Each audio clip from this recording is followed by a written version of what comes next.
নমস্কার, ১ মিনিটে জেলার পাঁচে আপনাদের সকলকে স্বাগত। প্রথমেই নজর রাখবো জেলার কয়েকটা গুরুত্বপূর্ণ খবর এবং প্রথম খবর হলো প্রত্যেকটা জেলায় একটা করে মেডিকেল কলেজ। নবান্নে উচ্চ পর্যায়ের বৈঠকের শেষে জানালেন মুখ্যমন্ত্রী শুভেন্দু অধিকারী। এছাড়াও চিকিৎসক এবং নার্স সহ শূন্য পদ নিয়োগের বড়সড় ঘোষণা করলেন মুখ্যমন্ত্রী।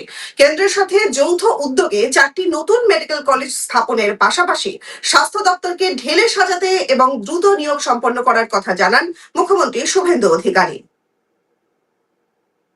দক্ষিণ দমদম পুরসভায় তৃণমূল কাউন্সিলরের রহস্য মৃত্যু। বাড়ি থেকে উদ্ধার 18 নম্বর ওয়ার্ডের তৃণমূল কাউন্সিলরের ঝুলন্ত দেহ। খবর পেয়ে হাসপাতালে যান রাজারহাট গোপালপুরের প্রাক্তন বিধায়ক অদিতি মুন্সি।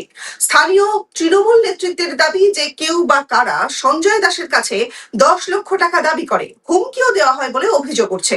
অভিযুক্তদের চিহ্নিত করে তাদের শাস্তির দাবি জানিয়েছে তৃণমূল নেতৃত্ব। অন্যদিকে নানুরে তৃণমূলের গোষ্ঠীদ্বন্দ্ব। তৃণমূল নেতার বাড়িতে ব্যাপক বোমাবাজি। তৃণমূল নেতা বাপ্পা চৌধুরীর বাড়িতে বোমাবাজির অভিযোগ তৃণমূলেরই অপর গোষ্ঠীর বিরুদ্ধে। বোমাবাজির ঘটনায় ইতিমধ্যে 3 জনকে আটক করেছে পুলিশ। জমি দখলের অভিযোগে ধৃত টিএমসি কাউন্সিলর। সরকারি জমি দখল করার অভিযোগে গ্রেফতার পূর্ণ করে তৃণমূল কাউন্সিলর। অভিযোগ পাওয়ার পরেই পুলিশের তরফে কেন কোনো ব্যবস্থা নেওয়া হয়নি সেই নিয়ে পুলিশের উপরে ক্ষুব্ধ বিজেপি বিধায়ক দীপাঞ্জন চক্রবর্তী। কোন্নগর পুরসভার 20 নম্বর ওয়ার্ডের তৃণমূল কাউন্সিলর ছিলেন বাবলু পাল। শনিবার দীপাঞ্জন চক্রবর্তীর উপস্থিতিতেই বাবলু পালকে গ্রেফতার করল উত্তরপাড়া থানার পুলিশ।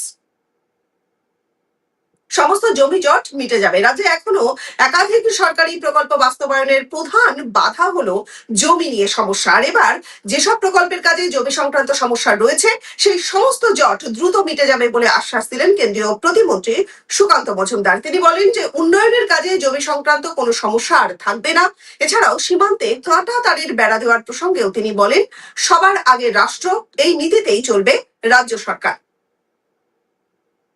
জেলার বিভিন্ন গুরুত্বপূর্ণ খবর নিয়ে 1 মিনিটে জেলার পাঁচে এতক্ষণ আমি রনিপা ছিলাম আপনাদের সঙ্গে। নজর রাখুন এই সময় লাইভে।